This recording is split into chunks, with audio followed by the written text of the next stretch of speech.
E naquela noite, o Jacó saiu do acampamento e foi orar. E ele teve uma experiência marcante. Um homem apareceu para ele e o agarrou. Quando ele viu o homem, ele começou a lutar com o homem, pensando que era alguém de Esaú.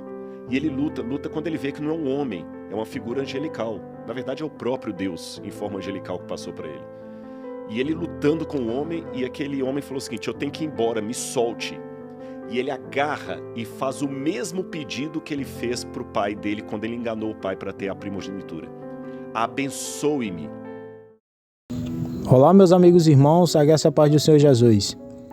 Deus, por que ele mudou o nome de Jacó para Israel? E Jacó, ele lutou com um anjo ou lutou com o próprio Deus? No vídeo de hoje, o Dr. Rodrigo Silva irá falar a respeito da vida de Jacó, por que Deus mudou o nome de Jacó para Israel e se há algum significado desse nome. Essa e outras dúvidas você irá tirar no vídeo de hoje. Por que Jacó virou Israel? José cresceu escutando a história do pai dele que fugiu do irmão porque enganou o irmão. E José participou de um evento que eu estive no lugar onde isso aconteceu há pouco tempo agora, no Vale do Jaboque, no rio Jaboque, onde Jacó vai encontrar com Esaú, já com as duas suas esposas, que ele quer voltar para casa. Ele faz um acordo com o sogro, quer vir embora, ele vem para casa, mas vem morrendo de medo. Semana passada, eu estava no campo de refugiados sírios. Eu visitei vários, porque eu cheguei ao Brasil quinta-feira. E eu estava visitando os sírios ali. E uma das grandes angústias que muitos deles faziam, porque eu conversei com o ministro de Relações Exteriores do Líbano. E ele me deu a versão que está na hora do Líbano devolver esse povo para casa. São 2 milhões de pessoas, o Líbano não cabe todo mundo. E ele falou para mim, nessas palavras. Eu estou falando que foi em público, a gente gravou isso. Já acabou a guerra, está na hora desse povo voltar. Isso na versão do político libanês, que eu entendo os motivos dele. Na versão dos refugiados, voltar como? O governo, nós sendo lá perseguidos pelo Bashar al-Assad, eu vou voltar, ele vai mandar me matar. Porque ainda existe uma ditadura na Síria. Então tem todo esse problema. Imagina os sírios agora voltando para casa com medo do que vai me esperar depois de 11 anos fora de lá.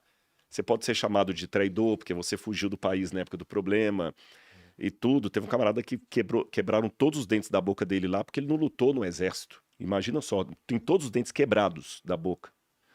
Então, o Jacó voltou para casa com esse mesmo espírito que eu ilustrei aqui com os sírios. Como é que Esaú vai me receber? E olha que a Bíblia dá um detalhe interessante, que quando ele vai chegando perto desse rio Jaboque, o Jacó faz uma coisa. Ele divide o clã dele em dois grupos. Ele manda um grupo na frente e fica com um grupo na retaguarda. Porque se o Esaú vier com um exército e matar o grupo da frente, pelo menos sobra uma parte. E quem que ele mandou na frente? Lia com os filhos dela. Olha lá. Na retaguarda ficou Raquel com os filhos. E José deve ter visto, porque ele era criança nesse episódio, ele viu toda a trama. Ele viu o medo do pai de enfrentar o irmão. E ele não presenciou o evento, mas o testemunho dele, que naquela noite Jacó botou todo mundo para dormir, quase que dando uma despedida.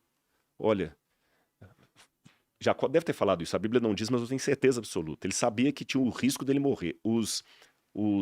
Como fala quando você manda alguém na frente? Os batedores já haviam dito para ele assim: Esaú vem e tem um exército enorme com ele. Pô, eu te traí, Tiago. Você tá fulo da vida comigo. Você quer me matar. Nós estamos numa cultura do Oriente Médio, que você já me jurou de morte. E anos depois eu vou te encontrar. E eu tô aqui morrendo de medo, né? E fala assim: pois é, o Tiago tá vindo ao seu encontro aí, ele tá com uns caras tudo com espingarda, facão, uns caras com cara de mal. Falei, vai bater, 10 mil não caras vai aí. sobrar ninguém aqui. Naquela noite, ele despediu. Ele falou assim: olha, filhinho, se acontecer alguma coisa com o papai, você vai fazer isso, vai cuidar da mamãe. O José viu tudo isso. E naquela noite, o Jacó saiu do acampamento e foi orar. E ele teve uma experiência marcante. Um homem apareceu para ele e o agarrou. Quando ele viu o homem, ele começou a lutar com o homem, pensando que era alguém de Esaú. E ele luta quando ele vê que não é um homem, é uma figura angelical. Na verdade, é o próprio Deus, em forma angelical, que passou para ele. E ele lutando com o homem, e aquele homem falou o seguinte: eu tenho que ir embora, me solte.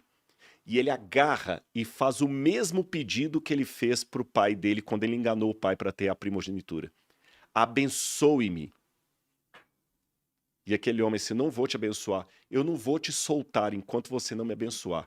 Aí ele demonstrou uma palavrinha que existe em hebraico, na verdade é uma palavra que veio, ela não é bem do hebraico, mas ela acabou sendo incorporada, ela veio do Yiddish, é a palavra chutzpah.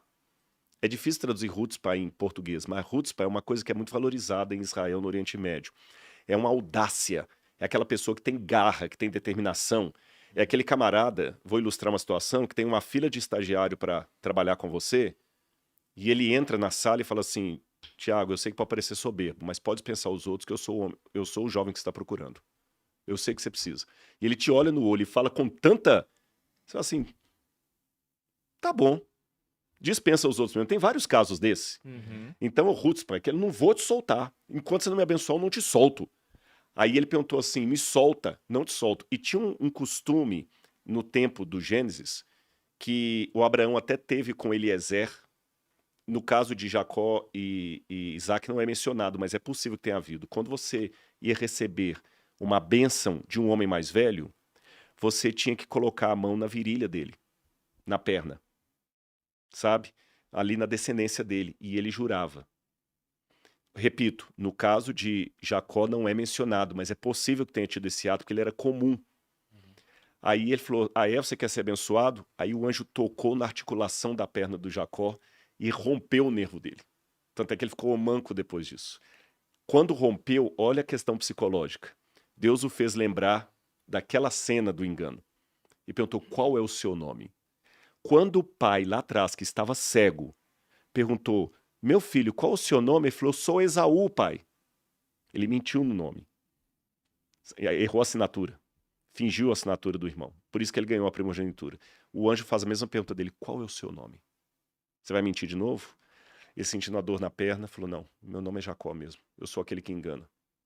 Agora você encontrou com seu defeito. Você não vai ser mais Jacó. Você vai ser Israel.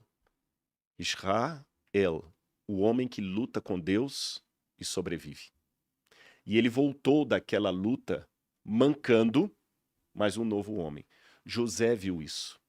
Então eu aprendo duas coisas aqui para fechar essa parte da ilustração. Letra A. Em que pese a verdade que você deve conhecer as tendências emocionais da sua família, até para se autoconhecer, em que pese as heranças malditas que você teve dos seus ancestrais, você não é obrigado a ser um loser só porque o seu pai, o seu avô e o seu trisavô eram losers. Você tem a tendência, não a obrigação de ser. Tendência não é obrigação. É verdade. Muito bom. Segundo lugar, mesmo que você olhe para trás e não veja do que se orgulhar dos seus ancestrais, aprenda com os erros deles para não ser mais um na lista dos perdedores.